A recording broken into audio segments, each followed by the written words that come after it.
நேற்றைய தினம் சட்டமன்றத்தில் அனைத்து இந்திய அண்ணா திராவிட முன்னேற்ற கழகத்தின் சார்பாக அவசர பொது முக்கியத்துவம் வாய்ந்த நிகழ்வு குறித்து பேரவையில் விவாதிக்க வேண்டும் என்று கோரிக்கை வைத்தேன். அந்த கோரிக்கையின்படி திருச்சி மாநகருக்கு உட்பட்ட உறையூர் பகுதி மண்டலம் 5 கீழ் வரும் 10வது வார்டில் விண்ணப்பன் தெரு, பணிக்கன் தெரு, நெசவாளர் தெரு, காமாட்சன் தெரு, கலையின் தெரு, லிங்க நகர் உட்பட்ட இடங்களில் கழிவுநீர் குடிநீரோடு கலந்து வந்த காரணத்தினால அங்கே இருக்கின்ற மக்கள், அந்த பகுதியில் இருக்கின்ற மக்கள் அந்த நீரை பருகிய காரணத்தினால் பல பேர் பாதிக்கப்பட்டிருக்கின்றனர். 4 பேர் உயிரிழந்திருக்கின்றார்கள்.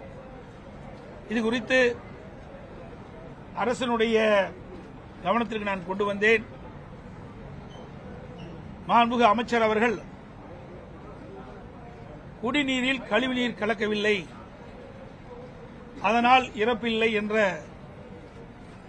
விவரங்களை தெரிவித்தார். அதோடு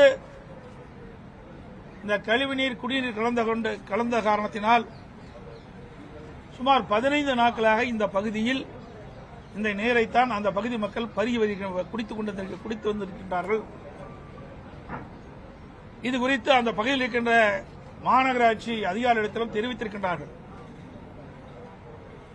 கழிவுநீர் குடிநீரோடு கலந்து வருகிறது, இதை சரி செய்ய வேண்டும் என்று கோரிக்கை வைத்தும் மாநகராட்சி அதிகாரிகள் அதை கண்டுகொள்ளாத காரணத்தினால் இன்றைய தினம் 4 பேர் உயிர் நீத்திருக்கின்றார்கள். 50க்கும் மேற்பட்டவர்கள் மருத்துவமனையில் சேர்க்கப்பட்டு சிகிச்சை பெற்று வருகின்றார்கள்.